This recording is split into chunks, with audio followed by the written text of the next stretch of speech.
Hello friends, आज हम perspective theory के कुछ इंपॉर्टेंट रूल्स के बारे में जानेंगे और वन पॉइंट पर्सपेक्टिव क्या है वो देखेंगे। पर वीडियो शुरू करने से पहले थोड़े पर्सपेक्टिव थियरी के एग्जाम्पल देख लेते हैं कि ड्राइंग में वो कहाँ का यूज़ होता है। पर्सपेक्टिव से हम ड्राइंग में 3 डायमेंशन स्पेस दिखाते हैं। बहुत तरीके हैं पर्सपेक्टिव के जिससे हम ड्राइंग को 3D बना सकते हैं। समझने से पहले हमें वेनिशिंग पॉइंट और आई लेवल क्या है ये पता होना चाहिए। तो आज के वीडियो में हम इन्हीं दो रूल के बारे में बात करेंगे। वेनिशिंग पॉइंट समझाने के लिए मैं यहाँ पे दो पेनों का यूज़ कर रहा हूँ कि जैसे हम यहाँ पे देखते हैं कि पेन जब आपके नज़दीक होती है तब वो आपको बड़ी दिखती है, और जब मैं एक पेन को मेरी ओर लेता हूँ यानी कि आपसे दूर लेता हूँ तो वो आगे वाली पेन से आपको छोटी दिखती है। तो इसी चीज़ को हम पेपर पे ड्रॉ करके वेनिशिंग पॉइंट के बारे में समझेंगे। यहाँ पे मैंने एक ऑलरेडी फिगर ड्रॉ किया है। ये हमें आगे वाली पेन को रिप्रेजेंट करता है। अब मैं उसके पास ही थोड़ी छोटी साइज़ में और थोड़ी पतली दौड़ूंगा, क्योंकि जब कोई ऑब्जेक्ट हमसे दूर जाता है तो वो पतला और छोटा दिखता है हमें।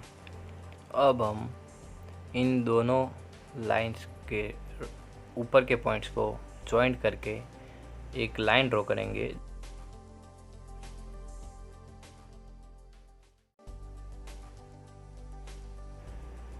ऐसे ही हम नीचे के दोनों को पॉइंट को जॉइंट करके लाइन ड्रॉ करेंगे, और वो हमारी ऊपर की लाइन को जहाँ पे क्रॉस करती है जिस पॉइंट पे, उस पॉइंट को वेनिशिंग पॉइंट कहते हैं। और इस पॉइंट को वेनिशिंग पॉइंट इसीलिए कहते हैं क्योंकि जैसे जैसे हमारा ऑब्जेक्ट वेनिशिंग पॉइंट के करीब जाता है, यानी कि हमसे दूर जाता हो, वैसे वैसे वो पतला और छोटा होता जाता है। और अगर एक ही जैसे ऑब्जेक्ट है, या फिर कह सकते हो कि स्ट्रीट लाइट हो, वैसे हमने बनानी हो ड्राइंग में, कुछ जैसे जैसे वो वह दूर जाती है वैसे दो स्ट्रीट लाइट के बीच का डिस्टेंस कम होता है और उनकी साइज़ स्मॉल होती जाती है, और वेनिशिंग पॉइंट पे पहुंच के वो एकदम डॉट जैसा हो जाता है। इसी वजह से हम उस पॉइंट को वेनिशिंग पॉइंट कहते हैं।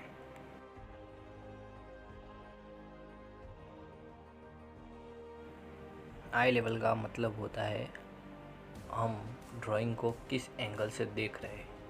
हम उसे ऊपर से देख रहे हैं, नीचे से देखते हैं, या फिर एग्जैक्ट हमारी आंखों के सामने से वो से देखते हैं। तो ये समझाने के लिए मैं यहाँ पे 9 बॉक्स ड्रॉ किए हैं, और ये बीच में हम उसका वेनिशिंग पॉइंट लिखते हैं, और यहाँ पे एक ही वेनिशिंग पॉइंट का यूज़ किया है। तो इसी वजह से इस टेक्निक को वन पॉइंट पर्सपेक्टिव भी कहते हैं। तो जैसे मैंने यहाँ पे किया, मैं सबसे पहले यहाँ मिडल एंगल का ड्रॉ कर रहा हूँ। तो उसके लिए मैंने जो बॉक्स के जो दो साइड है उसे वेनिशिंग पॉइंट से टच करवा दिया है,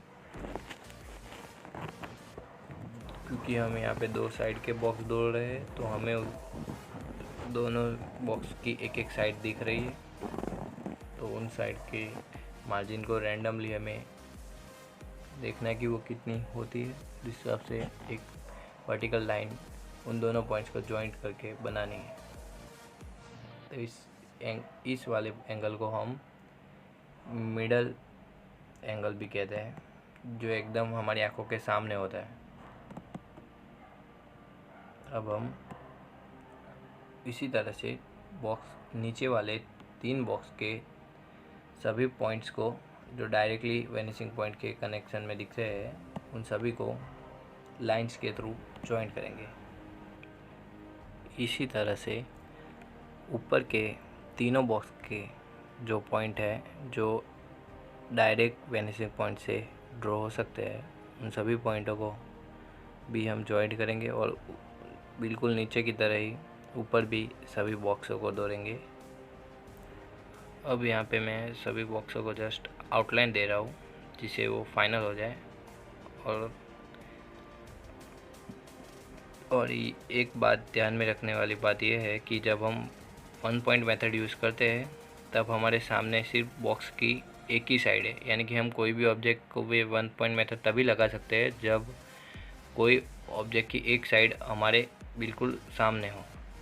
यहाँ पे मैंने तीनों लाइंस में एक एक बॉक्स को छोड़ दिया है, जिसमें हम कुछ एग्जांपल बनाएंगे, जिससे पता चलता है कि कब कौन सा एंगल यूज़ करना है, कब अपर एंगल यूज़ करना है, कब लोअर एंगल यूज़ करना है और कब मिडल एंगल यूज़ करना है। सबसे पहले मैं यहाँ पे मिडल एंगल पे ड्रॉ कर रहा हूँ। मिडल एंगल के साथ ड्राइंग हम तब करते हैं जब ऑब्जेक्ट हमारे बिल्कुल सामने हो, यानी कि ग्राउंड पे हो, ज़मीन पे ऊपर। इसी तरह से मैं एक लोअर एंगल का एग्जांपल ले रहा हूँ यहाँ पे, कि जो ऑब्जेक्ट हमारे नीचे हो ऐसा। यहाँ पे मैं एक सबमरीन बना रहा हूँ। हाँ, कैजुअली वो हमें दिखती नहीं पानी में जाती हुई, पर मुझे कोई और अच्छा एग्जांपल मिला नहीं लोअर एंगल बताने के लिए, तो मैं यहाँ पे एक सबमरीन का ही यूज़ कर रहा हूँ। तो इसी तरह से मैं अपर एंगल का एग्जांपल के लिए प्लेन का यूज़ कर रहा हूँ, क्योंकि प्लेन हमारे ऊपर से जा रहा है। आई होप कि आपको ये वीडियो भी ऊपर से नहीं जाता होगा। अगर ऐसा हो तो आपकी क्वेरी मुझे कमेंट में बताएं। कमेंट सेशन आप ही के लिए है।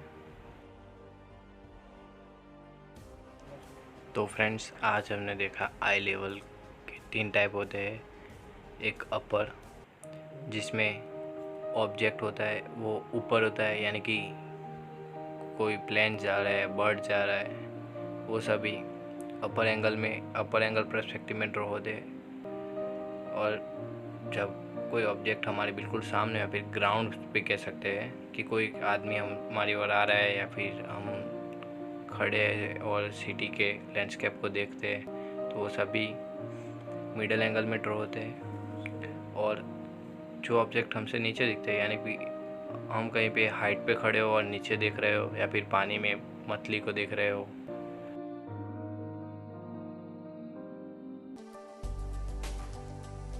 If you want to learn more about drawing, then subscribe my channel, click a bell icon for instant notification when I upload new video.